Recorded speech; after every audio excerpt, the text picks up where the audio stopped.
Сайн байцгаана уу, намайг Бадам Цэцэг гэдэг. Би Momade виртуал туслахын агентлагийн үүсгэн байгуулагч, 4 хүүхдийн ээж, 10 жил бизнес эрхэлж бас унаж боссон туршлагатай. Тэгээ одоо бол гэрийн эзэгтэй гэрээсээ ажилладаг эмэгтэй байна.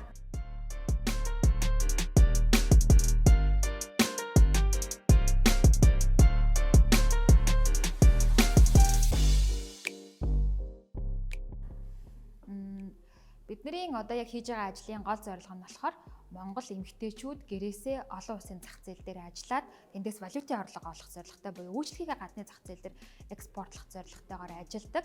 Одоогоор яг надтай адилхан 150 ээжүүд нэгдсэн ажиллаж байна.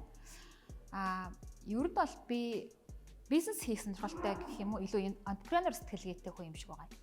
Тэгээд одоогоос яг 10 жилийн өмнөөс анхныхаа ингээ бизнесийг хийгээд эхэлсэн. Тэгээд олон монголчуудын адил ер нь Солонгост ажиллаад, амьдраад, суралцаад, том хүүхдээ тэнд төрүүлээд тэгээд Монголдо ирэл за ер нь бизнес хийя гэд. Яг л нөгөө тэнд авч ирсэн цалин, энд авч байгаа цалин хоёр ингээ хоорондоо нийлэхгүй болохоор ер нь миний яг бизнес эрхэлж эхэлсэн нэг үеийнхэн яг нэг ийм сэтлээс эхэлсэн байдаг шиг би боддгийн. Яг тэнд авч ирсэн мөнгөө энд ингээд хичнээн ажил хийгээд авч чадахгүй учраас за хуваараа юм хийя л гэдэг бодлоор л ер нь анхны бизнесээ эхлүүлсэн байдаг. Тэгээ би ч гэсэн яг тэрний адилаар одоо Солонгост үзэж харсан юм аа л Монголын зах зээл дээр хөрсөн дээр нь буулгачихснаатай. Тэнд нөгөө хүргэлтийн хоол гэж байдаг байсан. Монгол байхгүй байсан. Тэгэл Facebook ч байхгүй, Монгол хүргэлтийн хоолч байхгүй хахад л анх удаа л хүргэлтийн хоол хийх гэж үзээл. Тэгэл фейлдэл тампуурал. Тэгээ яг энэ дараалал явсаар авал би чинь 9 бизнес дампуур эхлүүлээд 7-гийн дампууруулсан туршлагатай. Тэгээ эндээсээ миний олж харсан юм нь юу вэ гэхээр ер нь бол Монгол улс ч өөрөө нөгөө нэг хүний нөөцийн аягүй том асуудалтай. Бүх бизнесийг эхлэхэд л дандаа л сайн хүн яаж болох вэ, чадварлаг хүн яаж болох вэ гэдэг нэг асуултан дээр л үргэлжийн ингээл нөгөө тойрол те явж идэг. Мэдээж дампуур болгоно надад ардаад нэг тийм сургамж үлдээсэн байдаг. Эхний бизнес дээрээ туршлагагүй байсан бол дараагийн бизнес дээрээ хамтрагчаа сайн сонгож чадаагүй ч байдаг юм уу те. Тэгээ 3 дахь дээр нь болохоор үрэх ёсгүй мөнгийг үрсэн ч байдаг юм уу. Тооцоолол муу хийсэн ч байдаг юм уу. Гэх мэт ингээл ардаа надаа нэг тийм туршлага одоо үлдээгэл яваад идэг байсан. Тэгээд одоо ч гэсэн би яг л ингээл ээж бол одоо би 4 хүүхэдтэй 4 дахь хүүхдээ ингээл тэгэл гэртээ сууж байхдаа аюух ингээ юм хиймээр байгаа мөртлөө яг ингээ хүүхдээ хараад гэртээ суух шаардлагатай энэ үед бас нөгөө талдаа миний нэг анзарч ирсэн юм.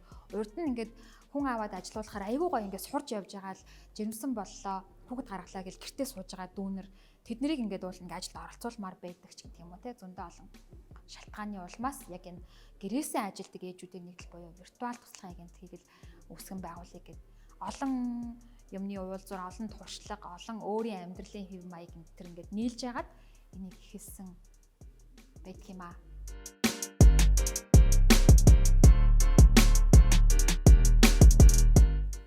Ер нь бол эмэгтэй хүн хүүхэд төрүүлэх болгондоо ингээм амьдралынх нь хэв маяг нь айгу огцом өөрчлөгдөж идэг. Хүүхдтэй байжгаад хүүхдтэй болох, нэг хүүхдтэй байжгаад 2 хүүхдтэй болох, 3 хүүхдтэй байжгаад 4 хүүхдтэй болох ч гэдэг юм уу те. Тэр болгонд ингээм амьдралынх нь хэв маяг, юмыг харах хандлага, юм амжуулж чадах чадвар энэ төр ингээл байнгын өөрчлөгдөөл явж идэг.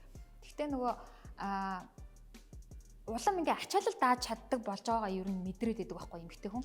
За тэрэн дээр нь бас нэг нөлөөсөн юм нь болохоор анхны бизнесөө ингээд фейлдэл ингээд дампуураал ингээд дуусна. Тэгтэл миний яг нөгөө нэг ингээд өөрийнхөө хэмжээнд хоримтлуулсан мөнгө маань миний эхний 1 2 дахь бизнес дээр ороод ингээд дуусч байгаа шүү дээ тий. Тэгээ 3 дахь бизнес 4 дахь бизнесээ дандаа ингээд ямар ч мөнгөгүй 0-оос эхэлж чадаад байсан байхгүй. Өөрт ямар ч мөнгө байхгүй. Тэгэл 0-оос эхэлж чадаад байсан. Тэгээ бүр ингээд 5 6 дахь бизнес чинь би ингээд зургийн студ үүсгэн байгуулад хий гэж шийдэхдээ надад тэр үед ямар ч мөнгө байгаагүй. Гэхдээ студийн бизнес бол аягүй хөрөнгө оруулалт техник шаарддаг.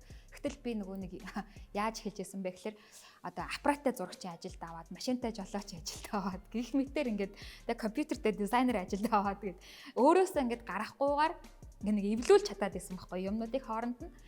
Тэгээд дараа нь тэрнийг ингээд харахаар би юмыг нэг жоохон тийм системжилж чаддаг хүн юм уу? Хооронд нь ингээд тийм жоохон уулзуулчих чаддаг хүн юм болов гэл өөрийнхөө яг тийм нэг туршлагаас харж идэг. Тэгээд хүүхэд төрүүлээд жирэмсэн байгаад нэг жоохон ингээ пауз аваад ажилласаа жоохон хөндөрөөд юмыг ингээ жоохон томоор гаднаас нь алсаас нь ингээ харах болгондоо энэ чинь ингэж болмоор юм байна, ингэж өөрчилж болмоор юм байна гэж хардаг. Тэгэхээр миний амьдралд яг нэг юм би яг өөрийгөө ингээд өөрөөр харсан цаг үе бол дандаа л хүүхэд төрүүлсний дараа бэдий яг нэг тийм ээж хүний амьдралын огцом хэв маягтай миний бизнесийн ингээд өөрчлөлтүүд бас ингээд уялдаад яваад идэх юм бэлээ. Одоо ингээд харахаар те тэр үед нь бол анзаардаггүй байсан. Тэгээ яг хав нэг бизнесээ ингээд дампууруулаад тэгэл ёо би ингээд яагаад тэрийг харсангүй вэ? Яагаад энэ дээр алдчихваа гэж дараа нь ингээд ингээд хэсэгхэн хугацаанд ингээд депрессэнд орно шүү дээ хүн чинь ингээд шоконд орно те юм ингээд зогсчихж байгаа учраас. Тэгээд тэрнийхээ дараа дараагийн бизнес эхлүүлэхдээ за би тэрэн дээр алдсан, тэрэн дээр ингэмээр юм бэлээ, тэгмээр юм бэлээ гэл тэнчэнээсээ нэг юм ингээл ойлгож аваад дараагийнхаа ингээл эхлүүлээл явахдаа системүүдийг айгүй эвтэйхэн хийгээд исэн байдаг. Ер нь систем нь буруугаасаа болж унсан бизнес, миний бизнес ер нь байдаггүй байхгүй. Дандаа л нэг юм ялахгүй алдаа те хамтрагч, мөнгө, тэгээ хүний нөөц энэ гэл нэг тийм нүүд дээр алдаад исэн байдаг. Тэгээд энэ бүхний одоо ингээ хүн чинь ингээ олон дампуурхаараа ер нь нэгдэг байхгүй. За ер нь одоо лам дээр очино, бөө дээр очино. Надаас шалтгааллахгүй байна уу? Би ингээд нөгөө хувь заяан тийм юм хараалж атдаг байна уу? Юу болчих вэ гэж дандаа бусдаас хайгаа яваадсэн байдаг байхгүй. Одоо ингээ эргээд харахад миний хамгийн том алдаа би яах вэ гэж болсон те. Ер нь өөр гадны юм нөлөөлчлөөч гэдэг юм уу.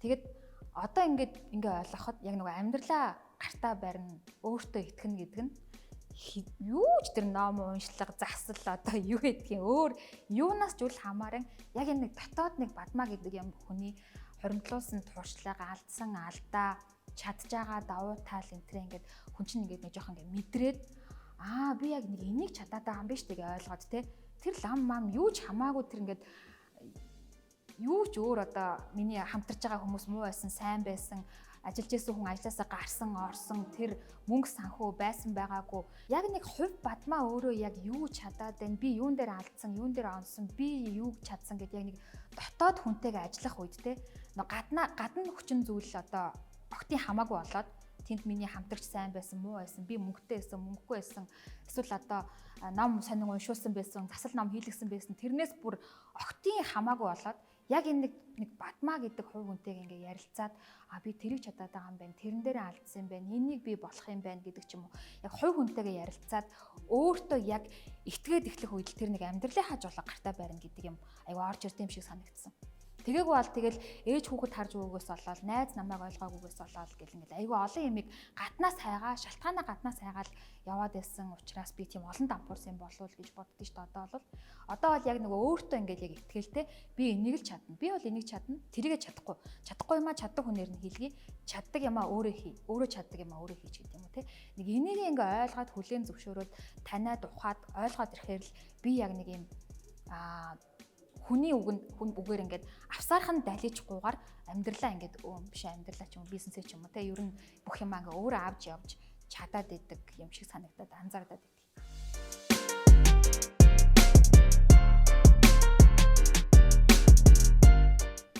За амьдралдаа хэрэгэлдэг юм 3 чухал дадал гэх юм бол юмны балансыг аягүй сайн барих хэрэгтэй байна гэдгийг л аягүй сайн ойлгож чадаад байгаа. Бүх юмны баланс, ажил, нойрны баланс, хооллолтын баланс, гэр бүл ажилдаа зарцуулах цагийн баланс те өглөө оройны баланс гэх бүх юм дээр бүр хувцсны баланс, нүүр бодолтын баланс гэх бүх юм дээр тэнцвэрийг аягүй сайн барих хэрэгтэй байна гэдгийг ойлгоод байгаа. Ялангуяа ээж болоод ирэхээр ингээд олон хүүхэдтэй болоод ардаа хариуцлага нэмэгдээд ирэхээр надад юмыг тэнцвэртэй авч явах шаардлага бүр их гарч ирдэг. Ялангуяа ажил дээр. Тэгээд одоо яаж ч ажилтай байсан орой тэгэл биш хүн заавал бүтэн нойртой хонно гэдэг бол нойр ажлын баланс шүү дээ. Ер нь бол тэ энийг бол хүмүүс хамгийн их нийтлэг мэддэг байх гэж бодож байна. Урд нь бол би ингээл та хамаагүй шүн мөн суугаал бүр хүүхэд унтчвал надад бүр илүү сайн байгаал тэ. Эднийг унтсан дээр ингэж юм хийдэг байсан. Хоёр дахь миний чухалчилж үздэг дадал гэх юм бол цэвэрлэгээ. Гэрээ бид нэр ингээ нураачаал цэвэрлдэж штэ тэ. Яг тэрнтэй адилхан хүн чинь нөгөө бие оргинизм ингээд цэвэрлж явах хэрэгтэй гэдэгтээ бол би 100% санал нийлдэг.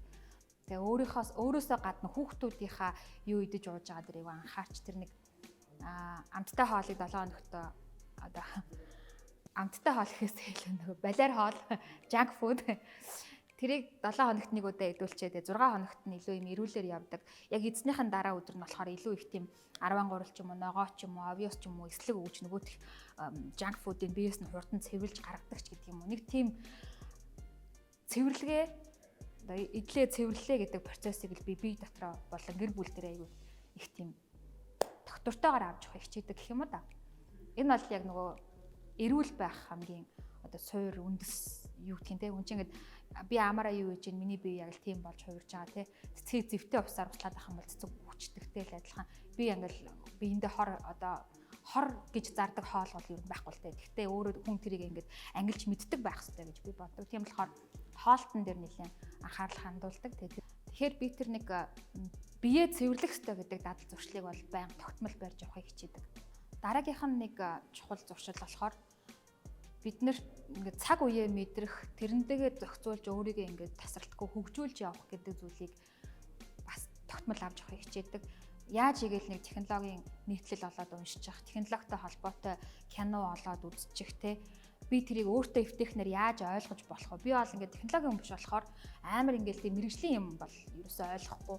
Зүгээр би тэрийг юугаар дамжуулж ойлгодог вэ гэхээр хөнгөн тийм нийтлэлүүд эсвэл мэдээ эсвэл ийм сонирхолтой тийм одоо уран сайхны киноч гэдэг юм уу те. Стартап гэдэг кино үзэл гэл Itaewon Class гэдэг кино үзэл гэл стартапын ертөнцийг ер нь тиймэрхүү байдлаар олж болохоос би яг тэрэнд мэрэгчсэн хүн биш. Гэхдээ өөртөө таарсан аль эвтэйхэн надад нэг тийм эвтэйхэн байдаг арга барилаар тэр нэг нийгмийг ингээд нэг түүчилээд яваад байгаа тренд болоод байгаа зүйлтэй өөрийгөө яаж ингээд ийгэл юм тэнцүүхэн хэмжээнд авч явахыг л хичээдэг. Тэгээ ээж хүн учраас ном уншиж одоо сууна гэдэг бол миний хувьд бол зарим хүний хувьд бол энгийн асуудал. Миний хувьд бол тэр чинь тансаглал байхгүй те ингээд кофе тавиад ном уншаад тэрийгээ бүр ингээд вау гэд ингээд хэдэн цаг уншснаа мэдэхгүй сууна. Би хамгийн сүүл хизээ тэрийг сууснаа санахгүй байгаа байхгүй. Тэгтээ номыг одоо аппликейшнаар дамжуулаад сонсчиж болж юм те. Тэр мэдээлэл ийм апп байд юм байна. Тэрэн дээр юм сонсдог ном ороод байгаа юм байна. Тэрийг би ингээд сонсч болох юм байна гэдэг мэдээллийг л цагт нь ингээд авчиж чадж байгаа бол би яаж игээл тэр нэг амжихгүй байгаа зүйлээ өөр байдлаар зохицуулчих арга надаа олддог ч гэдэг юм уу те. UbiCab гэдэг апп байд юм байна. Би хүүхдээ хөргөж амжихгүй байгаа бол дуудаад ингэж тийм байж гэдэг юм уу. За нэг тиймэрхүү ингээд мэдээллүүдээс л яаж игээл ингээд хоцрохгүй турших, тестлэх тийм цагийг өөртөө яаж игээд гаргахыг хичээдэг. Өдөрт нэг 30 минут ч болох нэ би яг мэдээлэл авдаг тэр нэг сайтуудыг ухдаг. Эсвэл ингээд аппуудыг те тэднийг ингээд илүү тэр мэдээллийг илүү агуулсан байдаг сайтуудаар орж мэдээг нь уншдаг ч гэдэг юм уу. Нэг тийм хэсэг 30 минут ч юм уу. 30 бараг хүрэхгүй дээ. Нэг 20 15 яаж игээл өдөр болгон тэрийг ингээл тогтмол ингээл барихыг хичээдэг гэх юм уу.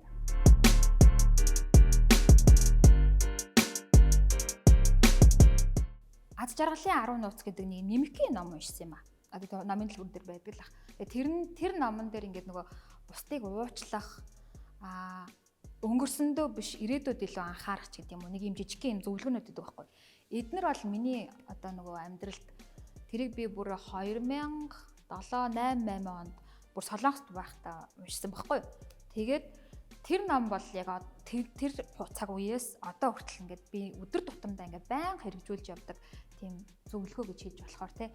Хүнд ингээл хүн чинь амьдрал баялаг юм чинь намаа гомдоох зөндөл хүн ингээл амьдралын дунд гарч ирж шít. Тэрэнд ингээл гомдоол хорсоол ёо ста нэрэг гэл тэрстэй ингээл ингээд байх тусам би тэрэндээ өөрөө ингээд дотор хүн маань тэрэндээ идэгдээд нэг тийм мөөгөнцрөөр ярих юм бол ингээд миний дотор ингээд нэг тийм үржээд намайг ингээд идээд байдаг байхгүй нэг тийм хорсолтой ингээд улам автаал те. Тэгээд яг тэр нэг зүгээр бусдыг ингээд уучлж сурах гэдэг маань тэр хүний төлөө биш би өөрийнхөө төлөө хийж байгаа юм байна гэдгийг ойлгосон байхгүй. Одоо уучлал гэдэг нь тэр хүнд ингээ уучлал үзүүлээ. За би чам уучлалаа гэж тэр хүнд ойлгогдохоос илүү дотор хүнээ ингээ тийм тайван байлгах, стрессгүй байлгах, гэгээтэй байлгах гэдэг тал дээр энэ бусдыг уучлах гэдэг тэр нэг зүйлийг уншснаас хойш би бүр айгүй тайван болцсон. Одоо би ер нь их багийн стресстэй байдаг тайван хүн байдэн шүү дээ. Тэгээ ихтэй бол миний эргэн тойрно гэл байнга юм буцалж идэг. Гэрт 4 хүүхэд энэ 150 хийж гэл байнга ингээд буцалж байгаа юм дотор байдаг мөртлөө энэ намайг хамгийн их авардаг чадвар. Нөгөө талдаа болохоор өнгөрсөн лүгээ бити фокус, ирээдүг рүүгээ фокус гэдэг зүйлийг яг тэр номноос бас би уншсан байдیں۔ Тэгээд ямар нэг ингээл алдаа гаргачих штэ. Хэрэв би өнгөрсөн лүгээ фокуслог байсан бол одоо ингээд нэг юм 7 бизнес дампууруулаад дахиад ингээд 10 дахь эхлэхээ сууж явахгүй л байсан баг те. За би чаддгүй юм байлээ. Би угаасаа тэгэл алдчихдээ юм байлээ. Ер нь хүнийг тэгэл одоо хохироочдөг юм байлээ. Намайг хинч боддгүй юм байлээ ч гэдэг юм уу. Нэг ийм нуудад фокуслал байсан бол би ингээл ахаал эхлэх гээд явж байхгүй байсан баг. Тийм болохоор за окей тийм болсон. Тэндээс би авах юм авцсан. Сурах юмаа сурсан те. Анализ хийсэн. Тэндээс би одоо дараагийн зүйлээ олж харсан учраас дараагийнх руугаа урагшаа. Ирээдүйд би ингэмээр юм байна. Тин тэгж алдсан учраас хоошид ингэмээр юм байна. Тэгмээр юм байна. Би мөнгөө юу гэдэг утсаа ингээд өмнөхийнхээ арын карманд хийсэн учраас алдсан. Тэгэхээр би дараа нь цүнхэн дотор хийж явж ямаар юм. Цүнхээ сайн барьж явж ямаар юм ч гэдэг юм уу. Юм жижигхэн юм дээр ингээд жижиг том гэлтгүй бүх юмн дээр ирээдүйд рүү чиглэхгүй бол тэр юм уустай яаж миний арын кармандаас утсыг харчваа. Тэр яага миний зовж олсон утсыг хулгайлчваа гэл ингээд ийшээ фокуслах юм бол би бас ингээд урагшилж чадахгүй гацчдгийм байлээ гэдгийг аягүй сайн ойлгож авсан. Тэгээ бас нэг ялангуяа ээжүүдэд эмэгтэй хүмүүст зөвлөхөд хэцүү байх тусмаа нүрэ бод гэдэг зөвлөгөө би нэг багшаас сонссон бидгийн. Ялангуяа эмэгтэй хүн те. Амьдрал хэцүү байх тусам ажилчин бүтэхгүй байх тусам өөрийгөө тийм гой хувилбар дээрээ тавьж өөрийгөө сэргээж одоо би жишээ нь ингээл юм ингээл дампуурал ингээл навсаагаал нэг хэсэг хөвтдээ материал бүх хүндэл тохиолдог байх ингээл бүф болоо те. Тэгтээ тэрний дараа юу хийхээ мэдэхгүй. Дараагийн зорилго маань хаашаа явахаа мэдэхгүй. Тэгтэл би нэг тийм нүрэ будаал айтайхан кофе шопд очиж суугаал нэг төвлөрөөл ингээл бодохоор тэр орчноосоо ч юм уу өөртөө сэтгэл хангалуун байгаа байдлаасаа ч юм уу би ингээд нэг тийм цэнэг аваад тэгээд тэгж болох юм байна. Нэрээ ингэж болох юм байж гэдэг юм уу. Дараагийн гой санаанууд тэнчнээс ингээд би өөрийгөө хамгийн гой байгаа үе дээрээ гой санаа болоод идэг. Тэрээс ингээ өөртөө ихтгэлгүй ингээл нэг үс нүр хувцас нэг эвгүй байгаа үед яаж ч хичээгээд гоё юм бодож олж чаддаггүй. Тийм болохоор хэцүү байх тусам нүрэ бод гэдэг зөвлөгөө бол ээжүүдэд бүр хамгийн хэрэгтэй зөвлөгөө гэж би бодож байна. Хүн юм олон өнцгөөс нь хүлээж байгаа юм. Гэхдээ тэр нэг энийг ч гэсэн ингээ айгүй олон хувилбар дээр гэр орныхаа асуудал дээр ажил мэргэжил дээр найз нөхөд дээр ч юм уу те айгүй олон хувилбараар ингээд хөрвүүлээд ашиглаасай л гэж бодож байна.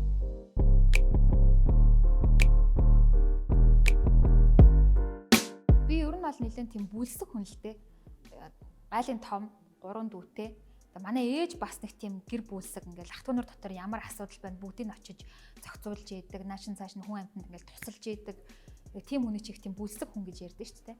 Тэгээд ээж маань тийм байсан болооч тэр юм уу би их тийм гэр бүлсэг хүн. Тийм учраас миний амьдралын хамгийн үн цэнтэй зүйл бол гэр бүл юм а гэж боддог байсан. Олон хүн ч гэсэн миний хамгийн үн цэнтэй зүйл бол миний гэр бүл гэж ярьдیں۔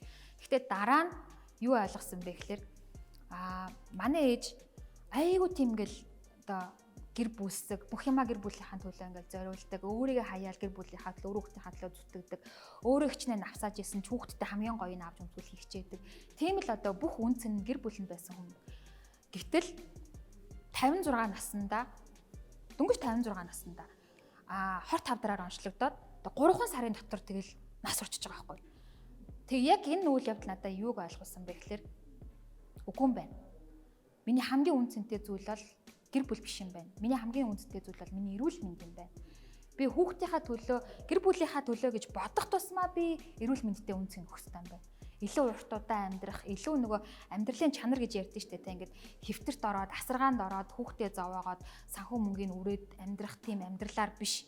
Аль болохоор би хүчтэй, тэнхээтэй, тамиртай, саруул ухаантай, юу ч амжуулах одоо тийм потенциалтай байхын тулд би эрүүл мэндэд айгүй их анхаарч тийшээгээ маш их үнцэн өгөх ёстой юм байна гэдэг тийм ойлголтыг аваад удаагүй байна л та. Ээж маань яг жилийн өмнө нас орсон. Тэгэл би тэрнээс хойш юу вэ? Эрүүл мэнд гэдэг чинь хүүе л гэдэг болчиход байгаа. Яг одоо магадгүй энэс нэг 10 жилийн дараа Батмагийн үнц нь өөрчлөгдсөн байх магадлалтай тий хүний амьдрал баялаг болохоор. Гэхдээ өнөөдөртөө бол би яг эрүүл мэнд гэдэг зүйл дээр амар фокусцсан. Тэгээд энэ мэнд гэдэг энэ аппликейшн дээр мэндийн хамт олон бол монголчуудад яг нэг ойлгохгүй байгаа юм ойлгуулах гад бүр хамаг хүчээрээ ингээд зүтгэж байгаа нэг ийм хүмүүс байгаа учраас би энэ мэнд аппликейшн happy message би амар дуртай байгаа. Бас далимдуулаад бас амар баярлалаа гэж хэлчихье.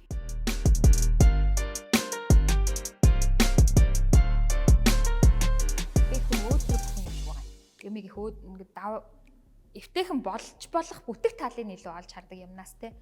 Одоо нэг хүн ингээд үйлчилгээ үзүүлж илаа гэж бодоход тэр хүний ингээд юм дутуу байгаад байгаа байтал яаж тэр хүнийг ингээд буцааж явуулахгүйгээр энчнээсээ зохицуулаад тэр хүний хүссэн юм ингээд хийгээд өчөх вэ гэд ингээд нэг тийм өөдрөг байдал жоохон сэтгэл гаргаж чаддаг юм сэтгэл гар бишээ. Халамжлах дуртай гэх юм уу? Би хүнийг тийм жоохон халамжлах дуртай гэх юм уу? Тэр байдал маань намайг ингээд хүмүүстэй айгуу гоё юм уйж өгдөг байхгүй юу? Батматай уулзахад нэг бас нэг жоох юм халамжилдаг да надад жоох анхаардаг да ч гэдэм юм. Тийм болохоор ингээд миний хүрээлэл намайг ингээ орхихгүйгээр наттай ингээд ойрхон ингээд уулзсан хүмүүс маань ингээд дахиж эргэж уулзах гад холбогдох гээд байдаг. Тэр нь миний давуу чадвар юм болов уу гэж бодож байна. Миний одоо супер хүчтэй. Бас би юмд оролцоотой байх хичээдэг. Юмд 10 жил тахтай ангийн дарга байсан. Дараа нь сурчдын зөвлөлийн гишүүн байсан гэл ингээл чи 10 жилдээ би юунд оролцоотой байж болох вэ гэдэг дээр л ингээл анхаарахад л ямар нэг уралдаан тэмцээнд яаж игээл оролцчих гол одоо спортод авьяасгүй байхад очиод ингээд ядаж хөгжөөнд дэмжигчээр суучих гал те юмд оролцоотой байх гэж хичээдэг. Тэр бас миний супер хүч байж магадгүй. Тэгээд хүмүүсийг ингээд нөгөө энэ өөрчилчих байхаа гэд хүлээхээсээ илүү энийг яавал өөрчилж болох вэ? Би юу хийж чадах вэ? Гэж үргэлж өөрөөсөө асууж үздэг. Тэр маань л ингээл айгу олон ингээл юмыг хийж үзээл, алдаал, бүтлгүүтэл дахиж эхлээл ингээл яваал ингээл өөртөө нэг тийм тодорхой туршлага хуримтлуулад тэр болгоны ард чинь тийм чадвар надад үүсээд байгаа юм тий. Тэрийг авчирсан супер хүч бол яг саяны дурдсан зан чанар маань байж магадгүй гэж боддог.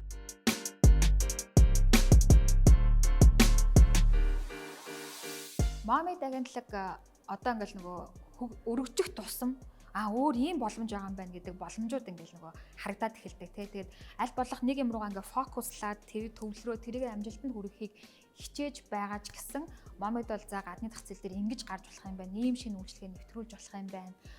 Өөр бид нар ийм хүмүүстэй хамтраад ийм үйлчлэгээ нээж болох юм байна ч гэдэг юм уу. Бас ээжүүдэд зориулаад зөвхөн ингээд тэр Momid агентлагт нэгдэж байгаа хүмүүсээ сургалтанд хамруулад ингээ оруулж ирдэг байсан бол Momid гэдэг аппликейшнийг бид нар удахгүй лонч хийх чинь Momid Academy гэдэг аппликейшнийг сургалтын. Тэгээд 21-р зууны эмэгтэй хүн 2020 оноос хойш амьдарч байгаа эмэгтэй хүн бол жирэмсэн болсон үедээ хүүхэд гаргасан үедээ нийгмээс тусгаарлагдаад хамт олноосоо таслагдаад гэртээ суух биш тэр үедээ харин ч өөрийгөө шинээр олж авч өөрийнхөө ур чадвар дээр апдейт хийж чаддаг ийм тийм технологийн бүх боломж нь бүрдсэн 900-д бид нэр амьдарч байгаа хамгийн азтай.